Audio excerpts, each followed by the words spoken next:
ሄሉን ለመጣል ሌሊትም ቀንም የምትለፉ የሄሉ ጥላቶች ተስፋችሁን ቁረጡ። መቼም ቢሆን ሄሉ በእናንተ ወጥመድ ወይንም በእናንተ ክፋት እንደማትወድቅ ነው የምነግራችሁ።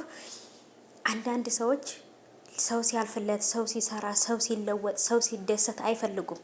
ይህን ሁሉ ነገር እያደረጉ ያሉት የሄሉ ጥላቶች ናቸው። ሰላም ውድ የተከበራችሁ የቻናሌ ተከታታዮች እንዴት ናችሁ? ከኔ ጋር ሁሉ ሰላም ነው። ሰላማችሁ ይብዛልኝ ባላችሁበት ውድ ቤተሰቦቼ። ለዚህ ቻናል አዲስ ከሆናችሁ ሰብስክራይብ አድርጋችሁ ቤተሰቡ ነው፣ ነባሮቹ ዌልካም፣ እንኳን በሰላም መጣችሁ ብያለሁ። ዛሬም እንግዲህ በድጋሚ በሌላ ቪዲዮ መጥቻለሁ። አሁን ላይ ረዘም ያለ ቪዲዮ ነው የምሰራላችሁ፣ ምክንያቱም ከእናንተ ጋር በደንብ ማውራት ያለብን ነገር ስላለ የሄሉ ቤተሰቦች፣ የሄሉ ወዳጆች ማለት ነው።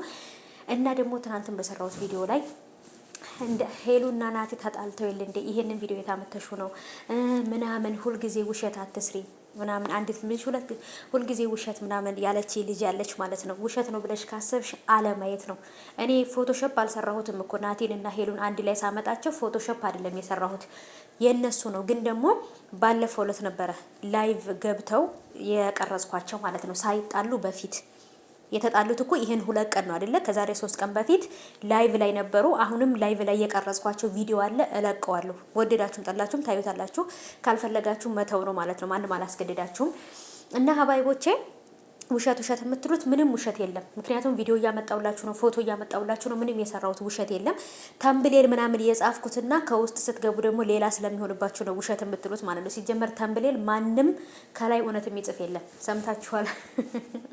እና ሀባይቦቼ ዛሬ ከእናንተ ጋር ማውራት የምፈልገው ዛሬ የሄሉን 3ቱንም ፍቅረኛዎቿን ነው ያመጣሁት። ለምን መሰላችሁ?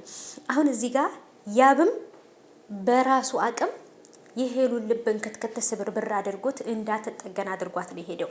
መጀመሪያ ላይ ናቲ ነበር ልቧን ሰብሮት ወደ ሌላ ቦታ ሄዶ እሱን ረሳዋለሁ ብላ ከእንዳልክ ጋር ነበረች። እንዳልክም ጋራ ፍቅር ምናምን ጀመሩ። በእርግጥ እንዳልክ እነዚህኞቹ እንዳደረጓት አላደረጋትም ቤተሰቦች። ምክንያቱም እኔ እንዳልክን ስለምወደው አይደለም፣ ሁሉንም እወዳቸዋለሁ። ግን እውነቱን እንነጋገር ከተባለ ቤተሰቦቼ እንዳልክ የተወሰነ ነገር በመሀል ሲፈጠር በቃ ማቆም አለብን፣ አንቺንም መጉዳት የለብኝም እኔም አልጎዳም ብሎ ነው እዛ ጋር ያቆመው። ብዙም አልተሰበረችም። ከእንዳልክ ይሁን ችግር የለውም ህይወት ይቀጥላል ብላ ወጣች። ከዛን እንደገና ሳታስበው ደግሞ በያብ ፍቅር ተጠመደች። ከያብ ጋር አብረው እየኖሩ ባሉ ሰዓት ያብም እንግዲህ በላዩ ላይ ሴት እያመጣ በላዩ ላይ ለሴት አበባ እየሰጠ ምን እያለ ልቧን ሰባበረው። አሁንም እዚህ ጋር ናቲ ከሄደ በኋላ ተመልሶ መጥቶ እኔ ልብሽን እጠግነዋለሁ ከዚህ በኋላ በጭራሽ ትቼሽ አልሄድም። እንዲህ ቃል እኮ በጣም ከባድ ነው። እንዴት ነው ቃል ገብተክ ምንም የዋሸኸኝ ነገር የለም ወይ? የዋሸኸኝ ነገር ካለ እኔ ጋር ከተለያየን በፊት ሌላ ህይወት ጀምረህ ካለ ብላ ጠይቀዋለች። ቤተሰቦች የሆነ ቪዲዮ ላይ ካስታወሳችሁ ቁጭ ብለው ፊልም እያዩ ጠይቀዋለች።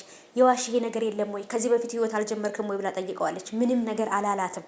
አሁን ግን የሁለቱንም ሴቶች ህይወት ነው እያበላሽ ያለው። የዚህኛይቱ ልጅ ራሷ ፈልጋ ስለመጣች ምንም አይመስለኝም። ግን የሄሉ ህይወት ግን በጣም ያሳስበናል። ምክንያቱም በብዙ ጊዜ እንዳልክም እዛ ጋር ያ በዚህ ጋር እዛ ጋር ደግሞ አሁን ተመልሶ ሁለተኛ ነው ናቲ እንደዚህ እያደረጋት ያለው ማለት ነው። እና ስለዚህ በልጅቷ ህይወት መጫወት የለባቸውም። እሷን ብትሆን ደግሞ ምርጫዋን አስተካክላ በቃ ከዚህ በኋላ ሰውን ማመን የለባትም ብዬ ነው የማስበው ሄሉዬ። ምክንያቱም ልትማርበት ይገባል ካለፈው ህይወቷ።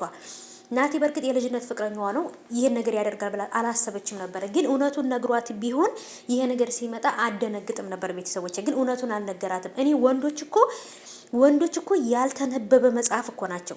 በጣም ነው የሚገርሙት እውነት። እና ውድ ቤተሰቦቼ ከናቲ ከእንዳልክና ከያብ ሄሉን በጣም የሚወዳት የሚያፈቅራት ማን ነው? ለእናንተ ጥያቄ። እና ደግሞ በጣም ልቧን የሰበረውስ ደግሞ ማን ነው? ከነዚህ ከ3ቱ ማን ነው በጣም ልቧን የሰበረው? በጣም ደግሞ ያፈቅራት የነበረው ማን ነው? እስቲ ኮሜንት ላይ አስቀምጡልኝ። ማን እንደምትሉ በደንብ አድርጌ እኔ አውቃለሁ። የተለያየ ሀሳብ ነው የምትሰጡት። እስኪ ሀሳባችሁን ኮሜንት አስቀምጡልኝ። ዛሬ ረጅም ቪዲዮ ነው የሰራሁት። ስለዚህ እስኪ ማን ነው ከነዚህ ከ3ቱ በጣም የሚወዳት የነበረው? እናም ደግሞ በጣም ልቧን የሰበረው ማን ነው? በደንብ ልንመርጥላት፣ እኛ እንምረጥላት። በቃ እሷ እንደሆነች መምረጥ አቅቷታል ማለት ነው። በጣም ነው ያሳዘነችኝ የእውነት። ሆስፒታል ገብታለች።